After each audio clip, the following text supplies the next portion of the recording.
bienvenue dans notre émission Rendez-vous. Aujourd'hui, nous recevons deux membres de l'association AGEG. Bonjour. Bonjour. Est-ce que vous pouvez vous présenter, vous dire êtes-vous et qu'est-ce que vous faites dans la vie? Merci. Votre cursus? Alors, donc moi, je m'appelle Tessa, 20 ans. Je suis en deuxième année de sciences de l'éducation, donc pour devenir institutrice spécialisée.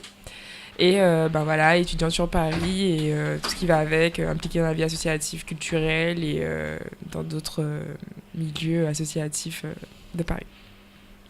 Alors moi, c'est Marie-Ena Jacobi-Coali, j'ai 24 ans, je suis diplômée de Master 2 en droit et actuellement je suis à l'Institut d'études judiciaires à Paris 2, Panthéon-Assas. Et pareil, je suis impliquée dans une vie associative estudiantine remplie. Alors, quelles sont les plus grosses difficultés qu'on peut rencontrer en tant qu'étudiant en arrivant sur la métropole? D'accord. En tant qu'étudiant, moi je dirais déjà la température. Parce que ça fait bientôt 2 ans que je suis là et je suis toujours pas prête pour l'hiver et pour les températures qui changent. Un jour c'est 1 degré, un jour c'est 15. Sinon, le décalage horaire avec l'impossibilité de parler à sa famille quand on veut. Et surtout le fait qu'on se retrouve tout seul alors qu'avant il y avait tout le monde avec nous. Donc par rapport à ça, c'est vraiment le fait de ne plus avoir le même soutien physique et effectif sur le moment. Alors moi, pour compléter ce que Tessa a dit, je dirais aussi la gestion du budget. C'est vraiment difficile quand on a l'habitude d'être géré par les parents, de devoir préparer son budget et en séparant toutes nos activités, en séparant la partie qui est destinée aux études, la partie qui est destinée au logement, à la restauration. Donc voilà, la gestion du budget, on n'est pas forcément préparé et c'est non négligeable pour réussir son année universitaire. Est-ce qu'il y a des erreurs à éviter pour ceux qui, comme vous, veulent venir à la métropole pour poursuivre leur étude? Qu'est-ce que vous pouvez leur conseiller? Qu'est-ce qu'il faut éviter? Alors, il faut peut-être éviter de trop... je sais pas. Je dirais, quel est ton premier conseil, moi, je pense toi? qu'il faut vraiment être déterminé. Quand on vient en France ou à Paris ou quelle que soit la ville, il faut vraiment être déterminé parce qu'il y a beaucoup de choses qui font qu'on sera démotivé ou même qu'on aura envie de découvrir des choses, d'avoir des expériences parce qu'on vient, on est sans maman, sans papa et puis on a bien envie de faire tout ce qui se présente à nous. Mais il faut vraiment être déterminé, vraiment savoir ce qu'on veut, se dire que on sortira pas ce soir, on est en train de faire des études, on est là pour un objectif, donc vraiment déterminé, je pense. Et éviter de vouloir trop faire aussi, trop en faire. Vouloir sortir, vouloir en même temps multiplier les activités. En fait, il faut, comme elle dit, savoir aussi gérer un emploi du temps. Ça rentre aussi dans les difficultés qu'on peut avoir, c'est s'organiser. Car généralement, on vit seul. Enfin, si les parents restent toujours, par exemple, c'est notre cas aux Antilles, dans ce cas-là, il faut pouvoir se gérer, savoir faire son emploi du temps, avoir son temps pour les études, son temps pour les divertissements, que ce soit une activité sportive ou culturelle. Et voilà, il faut vraiment pouvoir tout organiser.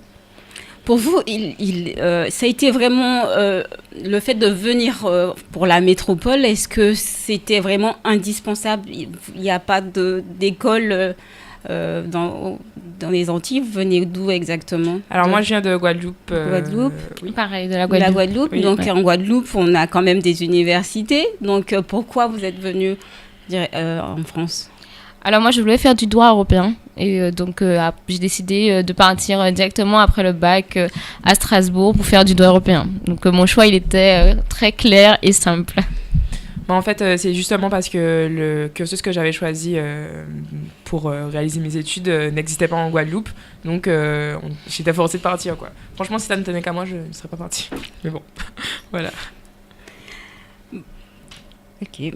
Donc, pour vous, est-ce que il est important de partir pour la métropole pour habiter au sein de la famille ou c'est mieux de vivre seul dans son appartement? Alors, très bonne question. Et moi, c'était clair que j'allais habiter ni chez une tante, ni chez un oncle, enfin, chez aucun membre de ma famille, parce que j'ai pour habitude de dire que quand on est en Guadeloupe, la famille, c'est la famille, maman, papa, etc. Et que quand on arrive en France, la famille, c'est bien 2 jours, mais on a souvent des conflits.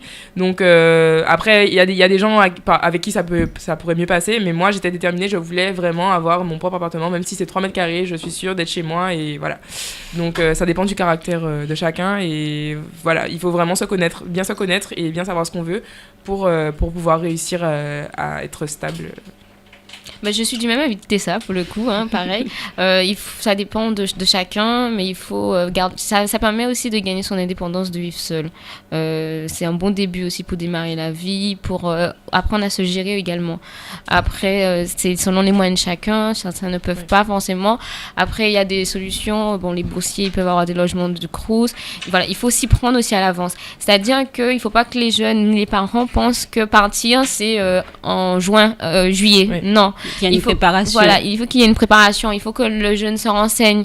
Il faut qu'il apprenne à être indépendant dès son année du bac. C'est-à-dire qu'il aille voir s'il y a des aides, quelles sont les possibilités, où il peut trouver des logements, quels sont les sites, quelles sont peut-être les associations qu'il y a dans sa ville, quelle est l'académie auquel il sera éventuellement rattaché.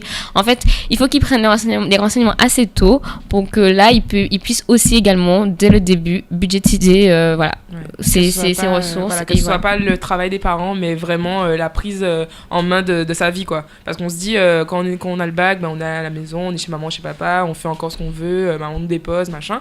Mais c'est vraiment le jour et la nuit. Hein. Il faut vraiment se dire que c'est notre vie et que maintenant, on a choisi notre métier, on a choisi la filière dans laquelle on voulait évoluer. Maintenant, il faut vraiment tout choisir, quoi. Et même si, sans oublier que les parents sont là, mais il faut vraiment être acteur de sa vie. Vous estimez à combien la dépense pour pouvoir vivre à Paris ? Mensuellement ? Oui.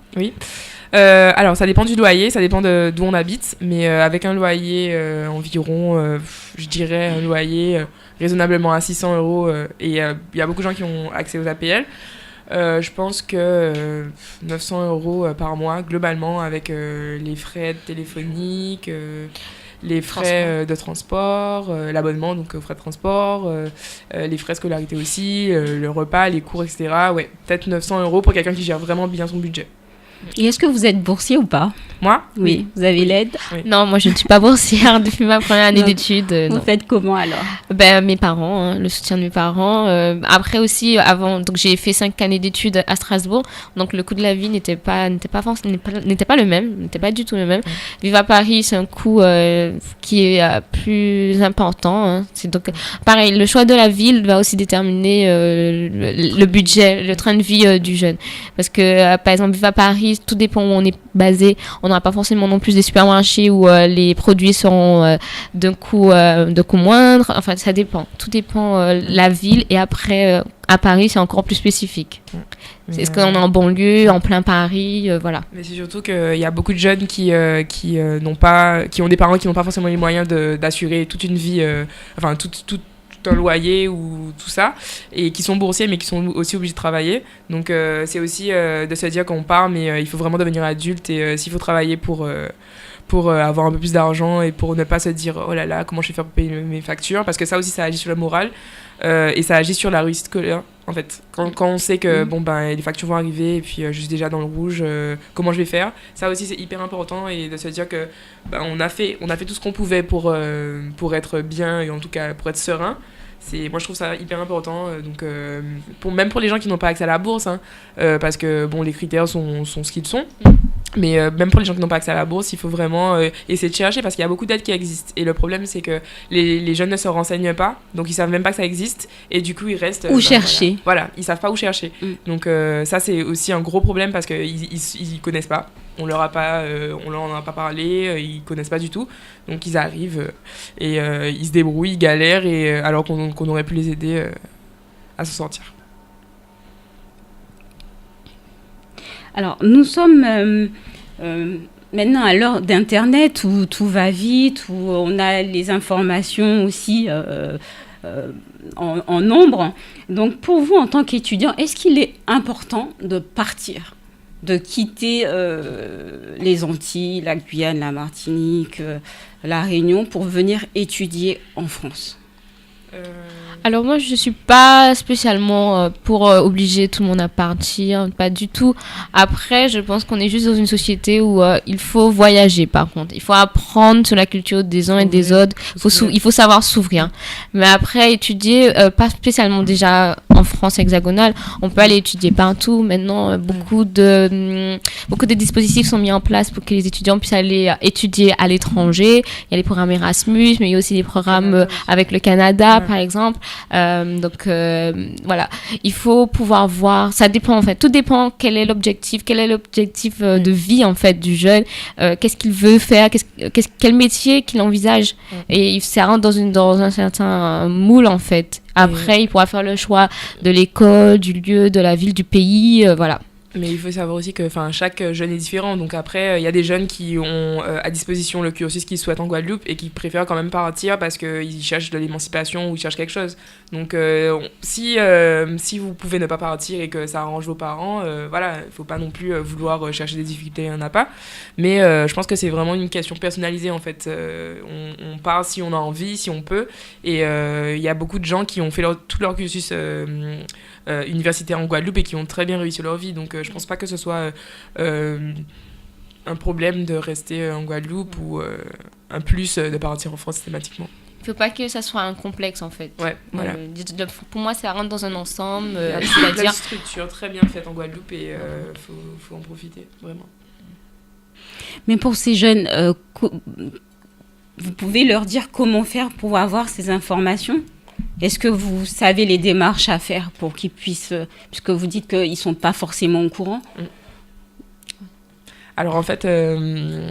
Est-ce qu'il y a un site? Oui, en fait, nous, on a une plateforme qui explique vraiment bien les aides financières régionales, départementales et toutes les aides qui peuvent se mettre en place pour les jeunes.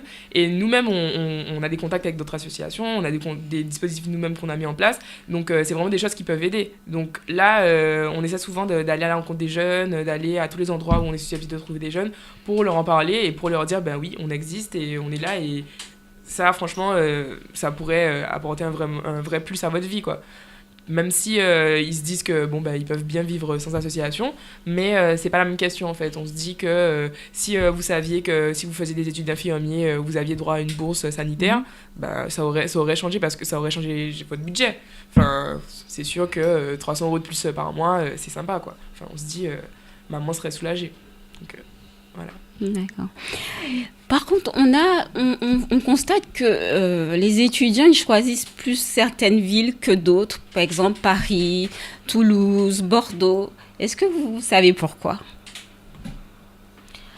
Alors, moi, j'ai pas choisi les villes où il y a beaucoup d'Antillais ni d'Ultramarins en général. Hein. À Strasbourg, j'en connaissais peu. Mais après, je pense que certains jeunes veulent pouvoir se retrouver, pouvoir retrouver cette chaleur, la chaleur de chez nous, retrouver d'autres... en fait, un peu des repères. Je sais que, voilà, j'ai déjà rencontré des jeunes qui me disent ils préfèrent peut-être aller à Toulouse, Bordeaux, parce qu'ils vont pas être complètement seuls. Ils n'ont pas les parents, ils n'ont pas les frères et sœurs, forcément. Ils ont l'habitude d'être dans ce petit cocon familial et donc en fait être dans une ville connue où il y a une communauté antillaise assez importante par exemple, voilà, ils préfèrent. Après, maintenant, je trouve que les étudiants actuellement, ils ne restent plus trop. Enfin, c'est-à-dire, ils se dispersent. Ils changent de ville par rapport à l'année d'études. Enfin, voilà. Si la première année c'était là, après ils changent. Mais moi, je pense que, ils n'hésitent pas par à aller exemple, dans sur Paris, on a des tantes à Paris, des cousins, des cousines et tout. Et aller manger chez Tati le dimanche, voilà quoi. C'est sympa. Donc peut-être qu'il y a des choses comme ça qui nous influencent. Mais je pense qu'en premier lieu, on se dit, est-ce qu'on va se sentir bien dans la ville, est-ce qu'on va avoir tout à disposition et c'est surtout mais je pense que les parents ont un gros rôle à jouer aussi dans le choix de la ville, donc quand les parents se sentent plus rassurés quand vous allez dans une petite ville par rapport à tout ce qui se fait, etc., on peut pas nier que on va dire puisque c'est maman qui choisit. Mais il faut pas oublier de bien savoir ce qu'on veut et de s'imposer quand il faut. Alors, toi qui as choisi d'étudier à Strasbourg, est-ce que ça a été difficile? Alors, oui et non. Hein. Alors, mon choix, il était simple, clair, donc il n'y a pas eu de souci. Après, ça a été difficile parce que j'ai eu des surprises. Hein. Donc, j'ai eu, par exemple, problème d'électricité. Je n'avais pas d'électricité mon premier jour.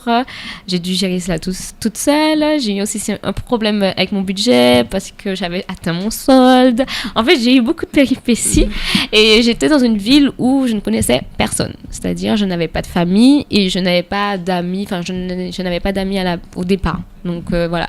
Donc oui, ça n'a pas été facile, mais je me suis adaptée. Et puis bon, c'est une région qui est connue pour ses grands froids. Donc voilà, pareil, j'ai dû m'adapter. Mais après, de soucis particuliers, non, parce que j'étais ouverte. J'ai rencontré d'autres ultramarins, notamment, je me suis fait pas mal d'amis de La Réunion. Donc voilà. Donc après, non, je ne dirais pas que j'ai eu des difficultés majeures. Après, c'est vrai que j'ai eu quelques petits péripéties à mon arrivée, quoi. Et le choix pour Paris, c'était dû à quoi ? Alors Paris, parce que voilà, c'est peut-être ça, l'envie de se retrouver, être plus proche de ses amis, voilà, de l'association dans laquelle je suis aussi, pouvoir m'engager, continuer aussi. C'était peut-être ça. Au bout d'un moment, on a envie de peut-être... Moi, j'ai eu cette envie en tout cas de changer, de bouger un peu, de changer de ville, de voir un peu ailleurs. Après aussi, on a ce petit côté Paris, ça bouge beaucoup, il y a du monde, mais il faut savoir que Paris, c'est fatigant. Paris, c'est très, très fatigant. Paris, ça a un coût. Paris, ce sont des longs trajets en transport. Donc voilà, Paris, c'est quand même... Il faut bien faire son choix. Ouais. Voilà, il faut bien faire son choix, ouais. Parce que moi, je disais beaucoup, oui, Paris. Et au final, bon, j'étais quand même bien à Strasbourg. Ok. Donc, pour vous, la vie d'étudiant, ce serait mieux aux Antilles, si vous devez comparer, ou en France ? Alors moi, je pense qu'il faudrait vraiment, idéalement, faire moitié-moitié. En Guadeloupe, enfin, je dis en Guadeloupe parce que je suis guadeloupéenne, mais en Outre-mer, on a la famille, on a son permis, sa voiture, etc. On a tout ce qu'il faut, on a vraiment aucune excuse pour ne pas travailler, ou en tout cas pour ne pas avoir une stabilité psychologique pour travailler. Et... en métropole, c'est l'autonomie, l'indépendance, le fait de prendre ses propres décisions et de ne pas ensuite blâmer quelqu'un d'autre de ses échecs. Et voilà, il y a beaucoup plus d'accessibilité. Voilà, on a beaucoup plus de portes ouvertes. On peut aller en Europe, on peut beaucoup plus voyager que si on était sur notre petite île. Voilà. Mais moi, je pense que venir vivre en France, c'est une étape pour sa personne, pour la construction de sa personnalité. Et si j'ai un conseil à donner aux jeunes qui veulent venir s'installer en Hexagone, vraiment soyez déterminés et sachez que vous partez, mais il ne faut pas oublier de revenir. Il ne faut pas oublier que la Guadeloupe... encore la Guadeloupe parce que je suis guadeloupéenne, mais en tout cas les Antilles sont là pour nous déjà, et il faut pas oublier qu'il faut revenir parce que on est l'avenir de notre pays, quoi. Alors moi je vais pas comparer parce que je ne connais pas du tout la vie d'étudiant, la vie d'étudiant là-bas, non, je connais pas. Donc après je dirais à chacun son choix, mais il faut juste faire un choix clair, déterminé, éviter de perdre du temps, voir en fait quel est où on veut aller, voilà, où on veut étudier, si on veut voyager, qu'on voyage. Mais en fait, qu'on ait un projet déterminé, qu'on détermine un peu où on veut aller. On ne doit pas partir à l'aventure. Ouais. Non, nulle part, il faut aller partir à l'aventure, en fait. Même en restant en Guadeloupe, en fait. Il ne faut pas que l'année soit une année de tout et de rien, en fait. Il faut alimenter son année, même si après, ça arrive que certains jeunes partent et au bout du moment, ils se rendent compte qu'ils ne veulent plus continuer dans la voie dans laquelle ils sont, il faut pouvoir se renseigner pour savoir si on peut tout de suite déboucher sur autre chose, s'il y a des possibilités. Par exemple, les premiers semestres, généralement, certaines filières, on peut changer de filière, donc c'est possible. Mais sinon, je sais pas, chercher un travail, il y a des choses à faire. Mais il faut alimenter, il faut être aux aguets. Se renseigner, se dire, ça fonctionne pas, qu'est-ce que je fais, qu'est-ce que je peux faire rapidement, quoi.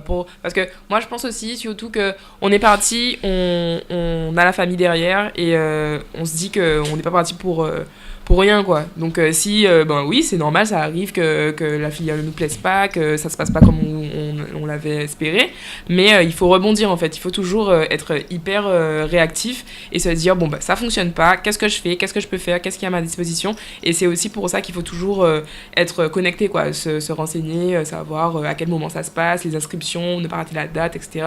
Mais est-ce que c'est facile de changer de filière aussi simple? D'un semestre à l'autre, en tout cas, ça dépend de la fac, mais c'est possible. Et justement, il faut pas avoir peur, se dire oui, je sais pas si c'est possible, est-ce que je pourrais pas.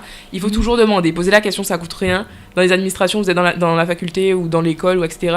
Posez la question, vous allez toujours trouver quelqu'un pour vous renseigner, pour vous dire moi je sais pas vraiment, mais un tel pourra te renseigner, je te donne un numéro, etc. Et il y a plein de gens qui sont là pour vous aider, en fait. Et c'est vrai que dans les facultés, d'un semestre à l'autre, vous changez de filière, hein. Et même d'une année à l'autre, il y a plein de systèmes de récupération de points, les UE, les choses comme ça. Et franchement, on peut s'en sortir si vous êtes déterminé, que vous êtes concentré et que vous savez ce que vous voulez. Moi, franchement, je dis que vous allez... Que tout est possible. Ouais, tout est possible. Non, mais vraiment. Alors, durant votre vie d'étudiante, est-ce que vous avez été victime de racisme ou pas? Moi, pas particulièrement, non, mais on sent bien qu'il y a une conscience des gens que, un tel est antillais, un tel est africain, un tel est maghrébin, etc. Mais victime, non. Mais simplement, peut-être déçu par certains comportements ou des choses comme ça, parce qu'il faut aussi savoir que quand on vient habiter en hexagone, il faut pas être susceptible, il faut pas prendre tout au premier degré et se dire qu'il y a plein de gens qui pensent qu'ils font des plaisanteries, mais que, en vrai... Comme je sais pas... est-ce que je peux toucher tes cheveux parce que ça a l'air bizarre, je peux toucher, commencer. Enfin, des choses comme ça qui pourraient vexer des gens qui sont patriotiques, puis qui sont dans le patriotisme affirmé, et que, voilà, ils se disent mais pourquoi vous touchez mes cheveux, c'est quoi ce problème? Donc, des choses comme ça, où oui, vous les Antillais, vous êtes toujours en retard, ou vous les Antillais, vous êtes toujours prêts pour faire la fête, ou des choses comme ça. Des choses qui s'appliqueraient... voilà, on peut dire que les ch'tis aussi sont toujours prêts pour faire la fête ou des choses comme ça. Donc moi, je pense qu'il faudrait pas être susceptible, il faudrait pas être voilà. Donc on a des images qui nous collent à la peau. Voilà. Mais ça, moi, je pense que c'est inévitable. Je pense que c'est vraiment inévitable. On peut pas non plus effacer ce qu'on est et ce que les gens avant nous ont fait. Donc il faut justement changer ça et se dire qu'on est des gens différents, on est des jeunes et on est les premières personnes à construire l'image de l'avenir. Donc voilà, faut pas être susceptible et il faut être sûr de ce qu'on est et fier de ce qu'on est surtout. Moi personnellement non, je n'ai pas souffert de racisme depuis que je suis ici. Après ce n'est pas le cas de tous nos compatriotes et nos amis ultramarins, donc voilà. Après je reste quand même sur mes gardes, voilà. Mais c'est vrai que personnellement non, je peux pas dire ce qui ne m'est pas arrivé, quoi.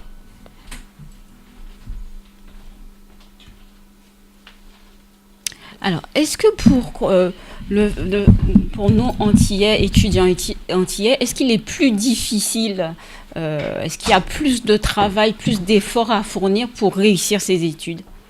Je dirais que tout dépend de la filière. Il y a des choses, par exemple, liées à la culture ou des choses comme ça. On ne saura pas quel vin en telle année a été... Enfin, il y a des choses qu'on ne peut pas savoir de façon innée. Simplement, on a du travail en plus, mais rien n'est impossible, en fait. On a du travail en plus, mais on n'est pas à blâmer non plus, quoi. On n'est pas des martyrs à dire oui, on vient de là... ce sera dur pour nous, donc s'il vous plaît, donnez une deuxième chance. Enfin voilà, il faut être conscient de ça et surtout de se dire qu'on a encore plus de choses à prouver, donc encore plus de raisons de se battre. Pourquoi on aurait plus de choses à prouver? On a plus de choses à prouver dans le sens où les gens ont toujours l'impression qu'on doit quelque chose, par exemple, qu'on vient dans une fac et que voilà, on est antillais, les gens pensent que déjà on n'est pas à notre place. Et que, prouvez-nous que vous méritez la chaise à côté de moi, quoi.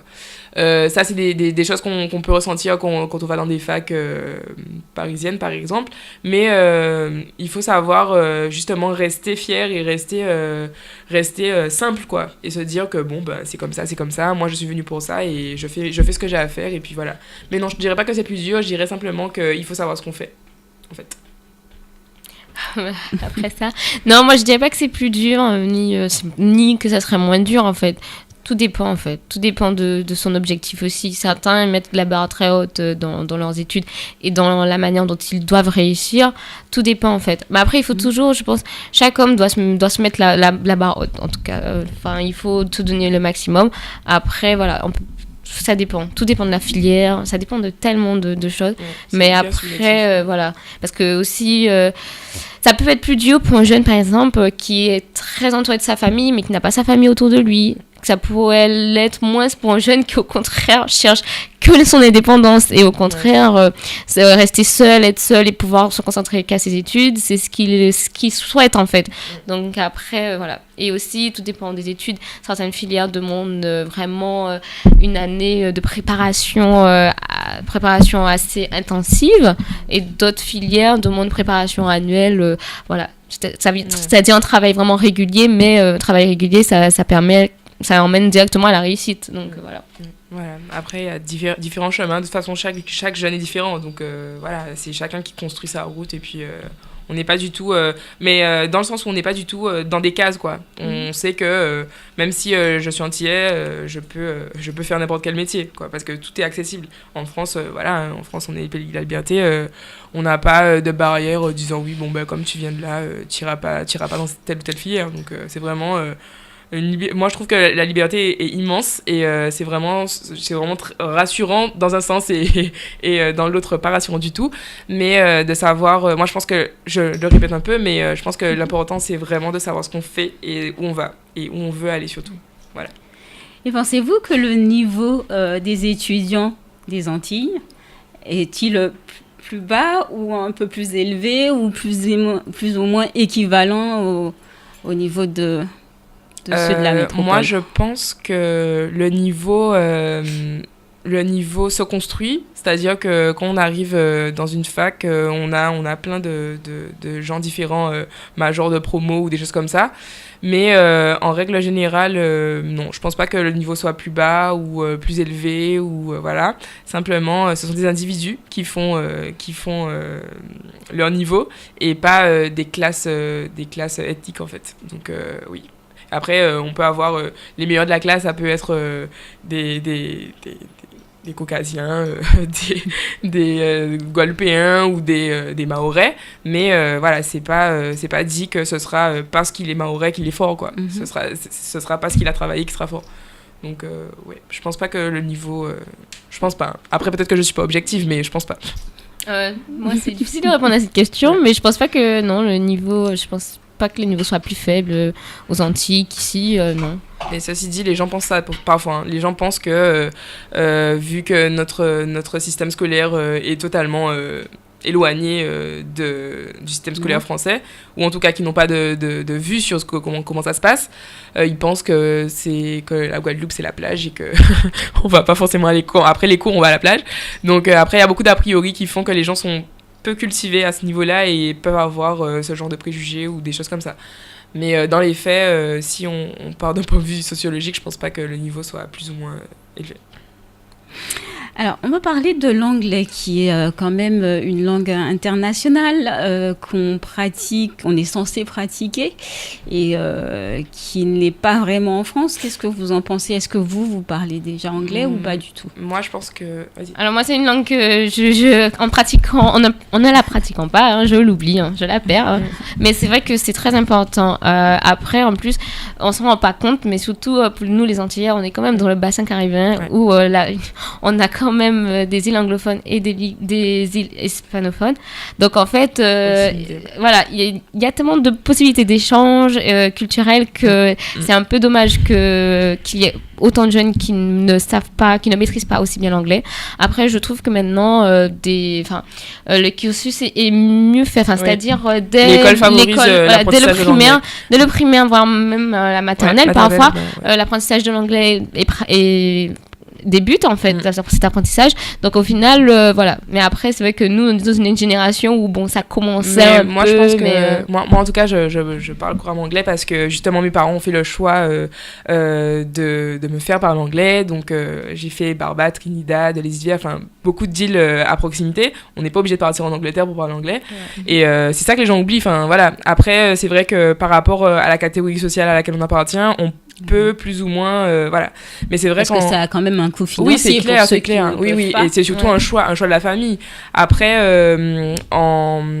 avec les réseaux sociaux, on peut apprendre l'anglais facilement, on peut avoir un correspondant. Moi, la plupart des gens avec qui je parle en anglais sont à Barbade ou sont à Trinidad ou à des endroits comme ça où on n'a pas besoin de s'être vu pour discuter. Après, c'est pas forcément la même chose, on peut se téléphoner, avoir vraiment un contact oral régulier, mais c'est un choix et il faut pas oublier qu'on est favorisé par rapport à ça. Il y a la Dominique pas loin, il y a beaucoup de personnes qui parlent anglais en Guadeloupe et voilà, et même le système scolaire favorise ça et tout le monde est apte, je pense, à parler anglais, mais c'est aussi il faut aussi faire penser aux parents, plus les enfants sont jeunes et plus c'est important et plus ils sont aptes en fait, plus c'est facile pour eux d'apprendre une deuxième langue, donc franchement on est tout prêt, donc vaut mieux en profiter quoi. Ok, donc pour vous, le fait d'être venu en France, c'est pour poursuivre vos études. Donc, est-ce que pour vous, c'est une finalité, la France, ou vous envisagez de partir ailleurs et voir d'autres choses ou étudier autrement? Pour moi, non, ce n'est pas une finalité.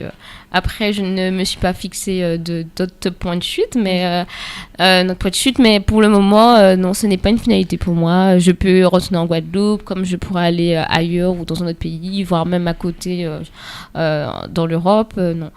Mais après, tout dépend en fait. Moi, j'aime beaucoup cette question parce que je suis à fond dans la culture. Donc, je fais du gros cas. Bon, je suis vraiment très, très, très impliquée dans le monde culturel guadeloupéen. Donc, moi, je me vois pas habiter toute ma vie en France. Je sais que je vais terminer mes études.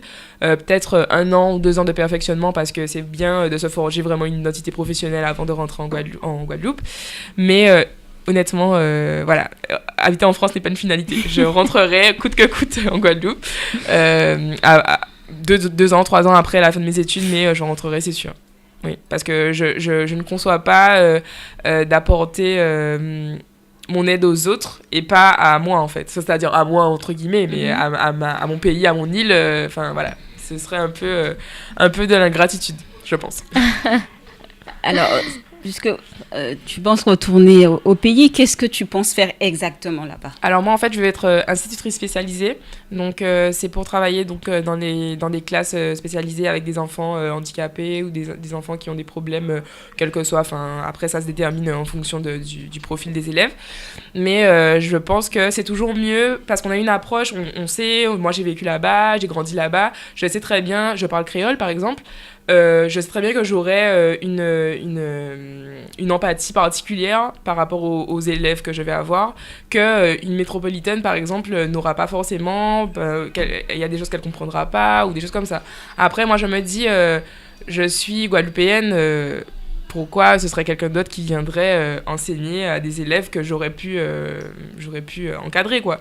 Donc c'est vrai que je pense que vaut mieux avoir ce sentiment d'appartenance et cette reconnaissance par rapport à tout ce que la Guadeloupe m'a donné, parce que je suis vraiment hyper reconnaissante. Donc je me dis comment ne pas revenir chez moi et exercer le métier que je veux là-bas, quoi. Cependant, on dit que nos enfants sont les plus difficiles.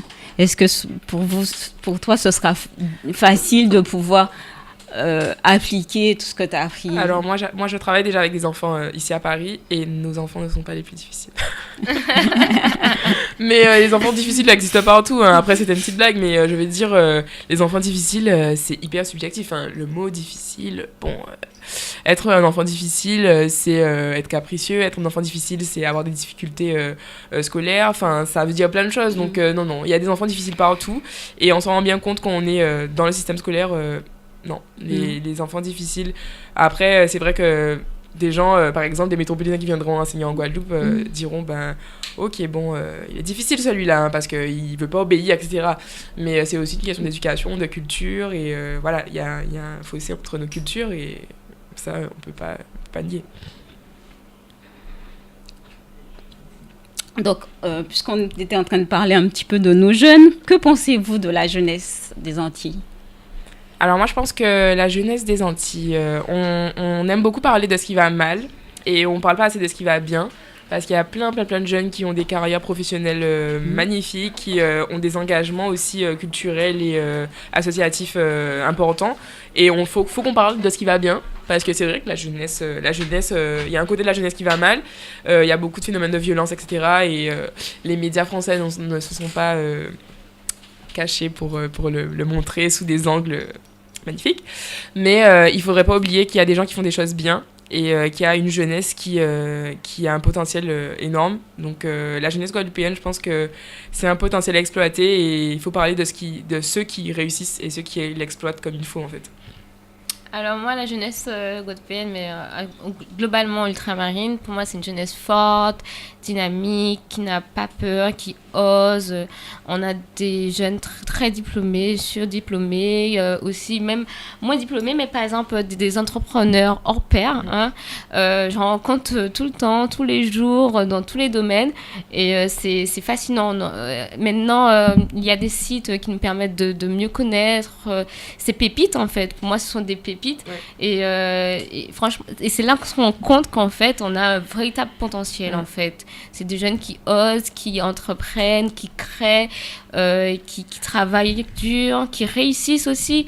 C'est pas forcément ceux qui fait plus de bruit qui réussit le mieux. Donc voilà.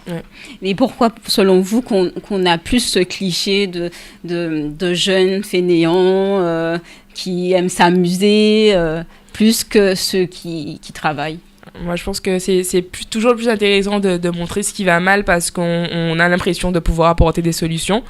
Et surtout, moi, je pense qu'on a cette impression de jeunesse qui va mal parce que c'est ce que les médias montrent. Et franchement, pour un média, il fera beaucoup plus d'audience si c'est un jeune qui a tué un autre jeune que si c'est un jeune qui a créé son entreprise, qui réussit, qui a eu des galères au début, mais qui, en fin de compte, a une entreprise qui marche bien. Je pense que tout est une question de point de vue et d'objectif aussi. Donc, mais tout ne va pas bien non plus. Tout ne va pas bien, non, mais évidemment, tout ne va pas bien. Il y a beaucoup de problèmes, mais comme partout. Et il faut aussi se dire que la jeunesse ultramarine a des problèmes, mais la jeunesse européenne également. Donc il faut surtout se dire que ça existe partout et que c'est pas un phénomène propre à l'outre-mer, quoi. Mais merci aux médias comme les petits médias comme Télé Antilles, qui grossissent et aussi qui nous permettent, nous, jeunes, de pouvoir s'exprimer, de pouvoir se faire connaître, de pouvoir faire passer l'information, de faire circuler aussi les bonnes nouvelles, en fait, au-delà de ce qui se passe, de ce qui ne va pas. Il y a plein de choses qui vont aussi. Alors, on va parler de la musique. Est-ce que la musique a une place importante dans votre vie? Dans celle de Tessa, oui. Oui, pour le coup, oui. Pour le coup, la musique a une place importante dans ma vie. Je suis danseuse de Groka. Pas typiquement traditionnelle ou non, pas du tout. Je suis danseuse de Groka depuis que j'ai 3 ans. Donc voilà, j'ai toujours été donc, dans ce monde-là. Je fais aussi du jazz. Et je suis hyper ouverte culturellement parce que la musique, c'est quelque chose qui a le don de réunir les cultures. Donc oui, la musique, c'est important dans le sens où chacun a une personnalité musicale et donc une personnalité propre. Donc oui. Moi aussi, je suis ce que j'écoute. Moi, je chantais avant, mais apparemment, maintenant, je chante très, très mal. N'est-ce pas, Tessa? Elle confirme. Alors, est-ce que vous vous intéressez à la politique? Oui. Alors, que direz-vous de nos politiques, alors? Que dirons-nous de nos politiques? Alors, étant à distance et ayant aussi vu comment ça se passe sur le terrain, les politiques, ce sont des politiques, ils sont là pour transmettre leurs idées et nous faire adhérer à leurs idées. Simplement, on a une image très cataloguée d'ailleurs des politiques en Guadeloupe, transmises par les grands-parents, les arrière-grands-parents, etc. Mais que dire de notre politique? Franchement, c'est une question compliquée parce que on se dit oui, il y a des politiques auxquelles on adhère et d'autres auxquelles on n'adhère pas. Donc moi, je pense que étant jeune et ayant la possibilité de voter, il faut toujours se mobiliser pour voter. Mais être conscient aussi qu'on a un pouvoir en fait sur ce genre de décision. Donc même si tout ne nous plaît pas, mais il faut exploiter ce pouvoir qu'on a de pouvoir s'exprimer et d'avoir un poids sur les choses qui se font chez nous, quoi. Est-ce que vous pensez qu'ils font suffisamment pour les jeunes ? Est-ce que je pense qu'ils font suffisamment pour les jeunes ? Moi, je pense que oui et non, parce qu'on fera jamais trop. Et on n'en fera jamais assez d'ailleurs, parce que les jeunes, c'est l'avenir, donc les jeunes, limite, faudrait vraiment beaucoup s'en préoccuper. Mais je pense qu'il y a des choses qui sont faites, il y a des choses concrètes qui sont faites, il y a vraiment beaucoup d'aides régionales, beaucoup d'aides départementales, il y a plein de choses qui sont mises à disposition pour les jeunes. Et il y a encore du travail à faire, donc, et c'est aussi avec la participation des jeunes, avec les jeunes qui s'engagent dans la politique, qu'il faut voir avec un regard nouveau et se dire qu'il y a encore plein de travail à faire et que c'est peut-être dans les têtes des jeunes qu'on pourra tirer des solutions pour les jeunes. Je pense. Est-ce que vous avez des rêves ? Bien sûr. Plein. Plein. Non, mais c'est important. C'est important. C'est important, ouais. Ça permet d'avancer les rêves. Mais ça permet aussi de se dire que même si on n'a pas une vie idéale, mais en tout cas que le bonheur est accessible en fait. Donc de se dire qu'on a touché de près, mais que voilà, on est satisfait. Moi, je pense que c'est de la satisfaction. On a des rêves pour avoir de la satisfaction à la fin. Bon, et quel rêve vous aimez réaliser alors ? Moi, j'aimerais, ça fait un peu Miss Monde, hein, mais moi j'aimerais à terme être utile, vraiment être utile et de pouvoir exploiter toutes les choses que je sais faire. Vraiment, de me dire que toutes les facettes de ma personne sont bénéfiques à mes amis, à ma famille, à la société, quoi. De se dire que si je sais bien parler anglais, je vais transmettre, je sais bien danser, je vais transmettre. Enfin, des choses comme ça, quoi. De se dire que je suis toujours utile, en fait. Ça fait beaucoup Miss Monde. Bon, je te laisse parler. Moi, mon rêve, simplement d'être heureuse. Hein. C'est tout. Je vis un rêve éveillé, mais je veux qu'il continue, quoi. D'accord, ok. Bon. Est-ce que vous arrivez à avoir contact assez régulièrement avec la famille, rester au pays où c'est difficile ? Non, moi régulièrement, ma mère qui m'appelle. Tu es où ? Tu es déjà rentrée ? Oui, non, mais maintenant, avec les forfaits, et surtout quand on voit le prix des forfaits, quand on arrive en France, on se dit, on a un forfait à 15 € et en Guadeloupe, on a un forfait qui nous coûte des tonnes et des tonnes d'argent pour 2 heures d'appel et 30 SMS offerts. Voilà, ouais. Moi, j'appelle ma mère tous les jours. On peut pas mentir, il y a des forfaits, les forfaits raisonnables pour pouvoir appeler aux Antilles, que ce soit sous les fixes ou les mobiles. Ouais. Donc, voilà. Donc oui, non, la communication est top. À partir d'ici, il n'y a pas de problème. L'inverse, c'est la même chose. Alors maintenant, on va parler de l'association La GEG. Oui. Alors, pourquoi vous y avez adhéré ? Alors, moi, j'y ai adhéré depuis le début. La GEG, c'est une association qui a été créée en 2011 par un groupe de jeunes. Ils s'étaient rencontrés lors d'une certaine rencontre qui avait été prévue. Et ils se sont dit, mais en fait, on n'a pas un lieu où on puisse échanger, créer notre réseau, en fait. Un réseau d'entraide qui puisse aider les nouveaux à, quand ils viennent, quand ils s'installent, ne pas avoir les mêmes soucis que nous avons eus. Donc j'ai intégré la GEG parce que c'était mes amis aussi également. Hein. En 2012, tout de suite, je fus référente à l'époque, référente à Strasbourg. Et puis après, je suis entrée au conseil d'administration jusqu'à maintenant. Voilà, j'ai été intégrée parce que les problématiques que j'ai eues, je ne voulais pas que ça arrive à un autre jeune. Qu'il ait les mêmes soucis que moi, qu'il ait une difficulté autant de difficultés pour trouver un emploi ou bien pour même connaître des choses toutes simples comme qu'est-ce que la CAF, qu'est-ce que les APL par exemple. Moi je ne connaissais pas les APL avant juin et pourtant c'est pas forcément le manque d'information mais la diffusion n'était pas la même à l'époque. Oui, donc voilà. Donc qu'un jeune se demande où chercher un logement, qu'il ne trouve pas, en plus avec la distance, le décalage horaire, ce n'est pas facile. Donc voilà. Après, on dit pas quand on dit qu'il faut se préparer, c'est pour ces raisons-là. C'est pour ne pas se retrouver dans des problèmes une fois arrivé ici, c'est-à-dire pas de logement, pas d'école, n'a rien à voir en fait. Et donc voilà, c'est ce réseau d'entraide aussi. C'est-à-dire qu'on n'est pas là pour porter le jeune, non, on est là pour lui dire tu as besoin où tu en es, tu as besoin d'aide, attends, mais il y a ça, tu es dans quel souci, bon, c'est un problème, on va chercher une solution ensemble. Tu es boursier, ok. Tu es boursier, tu peux avoir un logement. Allez, bon, viens, on va t'aider. Tu n'es pas boursier, bon, ben, on a des contacts avec des partenaires, des bailleurs privés. Donc, voici, tu peux choisir un logement. Tu as un souci par rapport à ta gestion de budget. Bon, il y a telle banque, tu peux aller les contacter. Ils sont partenaires avec nous, ils peuvent voir ton dossier. Voilà, c'est ça en fait. C'est pouvoir créer ce réseau d'entraide qu'il n'y avait pas. Les associations ultramarines à l'époque, c'était assez festif. Donc voilà, et au-delà de la fête, il faut pouvoir que les jeunes, enfin il faut que les jeunes puissent se retrouver pour montrer l'excellence et pour aussi s'aider quoi. Parce que c'est hyper rassurant de savoir que bon, y a des gens comme moi près de chez moi et je peux les rencontrer, etc. Moi, j'ai intégré la GEG quand je suis arrivée en France. C'était Oula, ça fait longtemps. En 2014, non, l'année dernière. En 2014, et parce que des amis à ma mère avaient des enfants qui avaient déjà intégré la GEC, etc. Donc, c'est juste une adhésion. Voilà, je recevais leurs mails, etc. Je voyais un petit peu ce qu'ils faisaient. Mais j'avais pas spécialement besoin d'aide.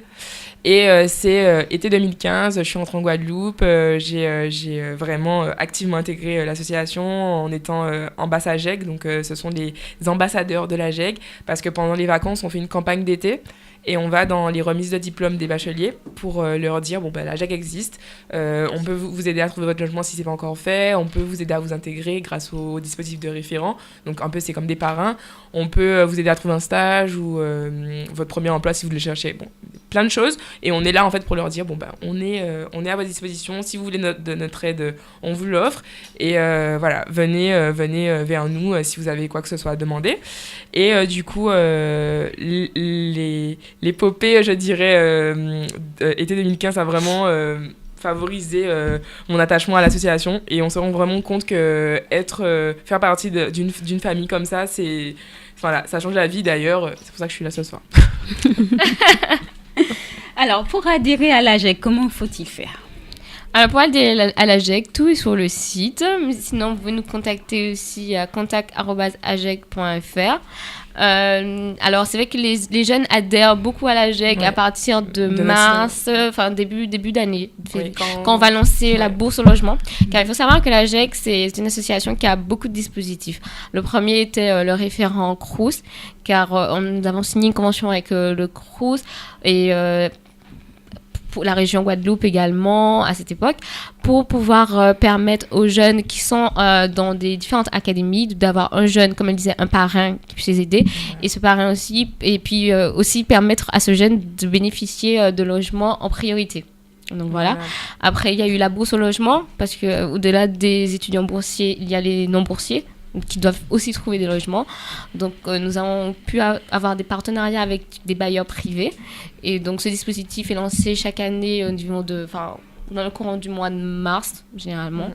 Et donc, c'est l'occasion d'adhérer et de pouvoir avoir toutes nos offres en ligne sur notre site. Alors, pour adhérer, vous allez soit sur le site de la GEG, donc il y a une rubrique adhésion. Donc, l'adhésion annuelle coûte 15 €. Donc franchement, pour tout ce qu'on offre, moi franchement j'ai tout de suite collé à la chose.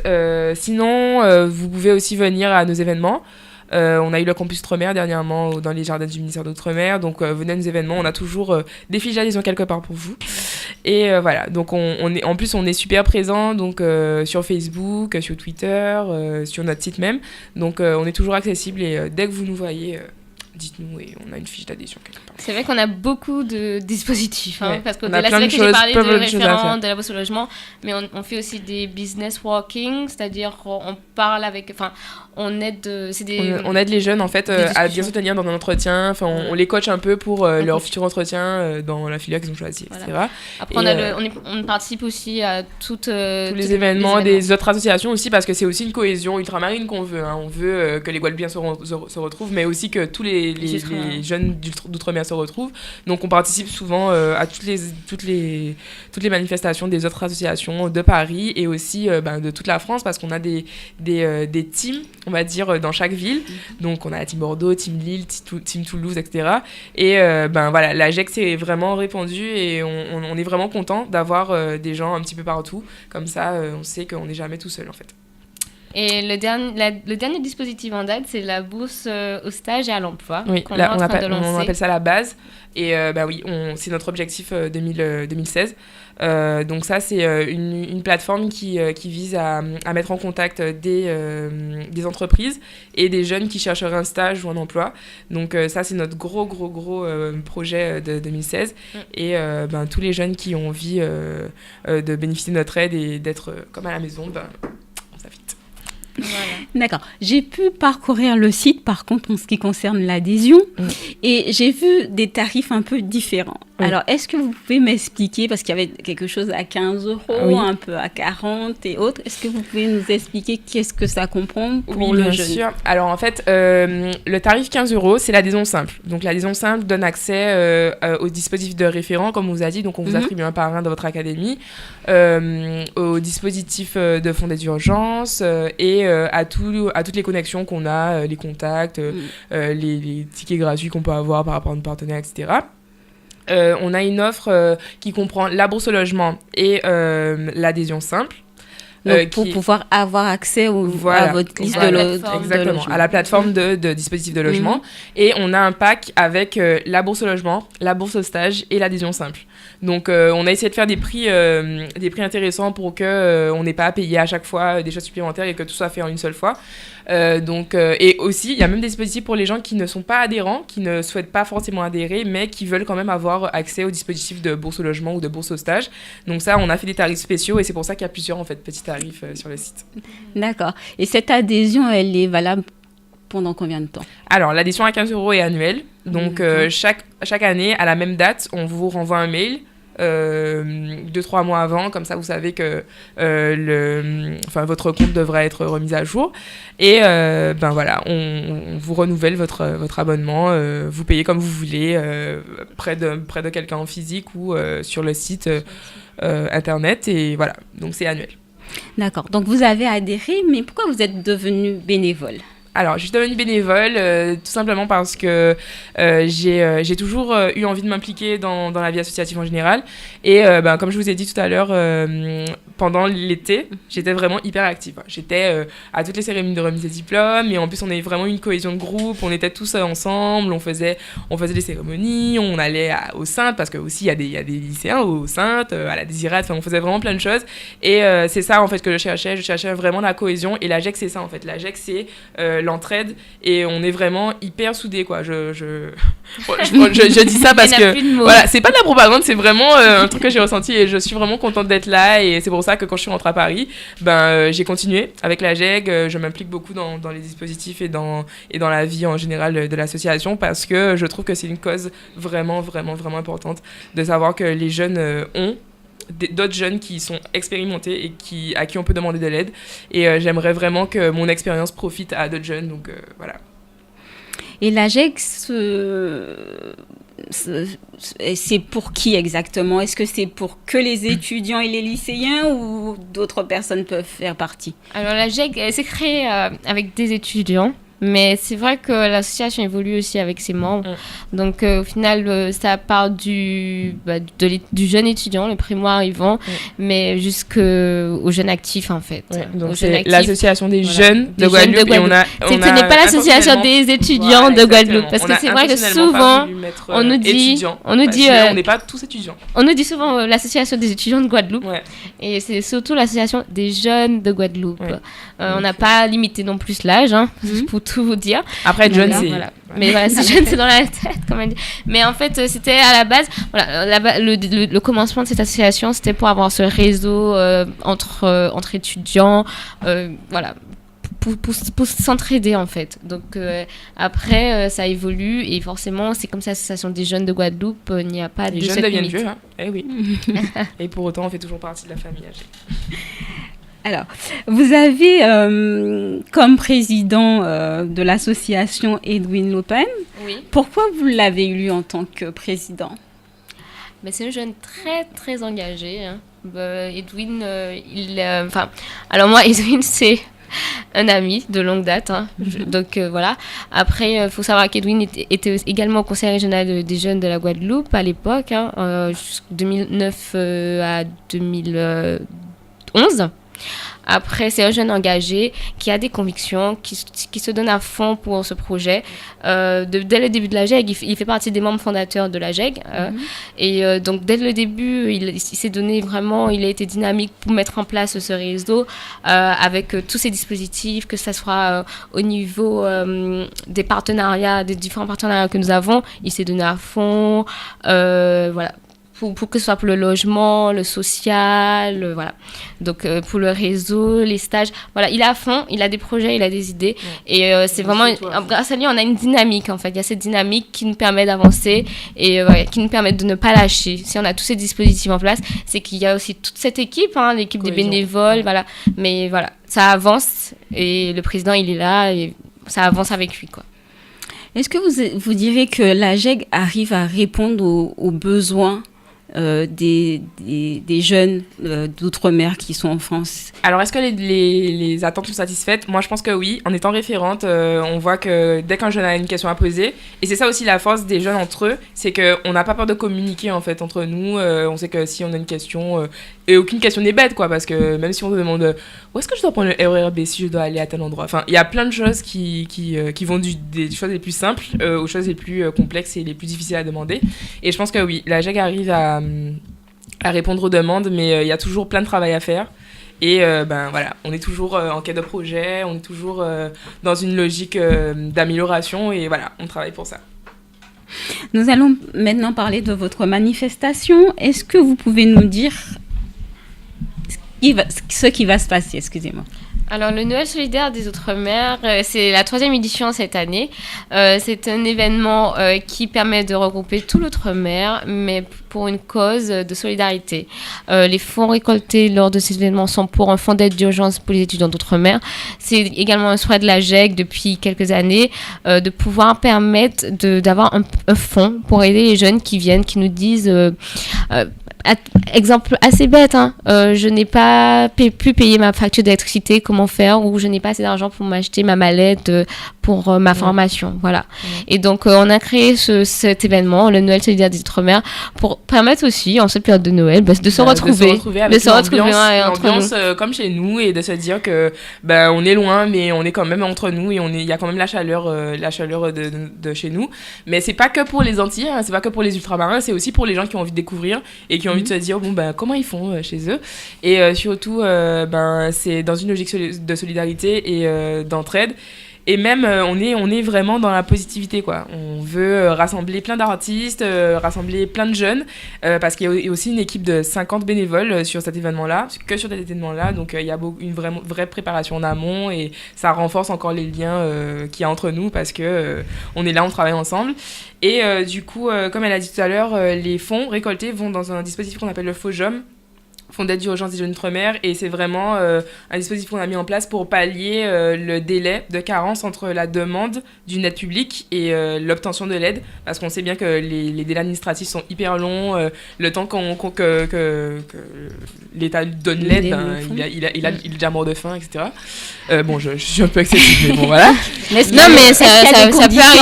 peut arriver, pour pouvoir bénéficier de cette aide. Est-ce qu'il y a des conditions à remplir? Voilà. Oui, évidemment, il y a des conditions à remplir, mais on a toujours possibilité de discuter, c'est-à-dire que vous venez nous voir, vous nous expliquez votre problème, et on vous fournit l'aide, et on vous dit aussi qu'est-ce qu'il faut faire pour ne plus vous retrouver dans cette situation-là. Donc évidemment, il y a des, on va pas dire de critères de sélection, mais il y a une discussion à avoir. L'année 2016, c'est priorité justement. Oui, mais oui, c'est vraiment notre objectif 2016, FOJOM et application du FOJOM et l'application de logement.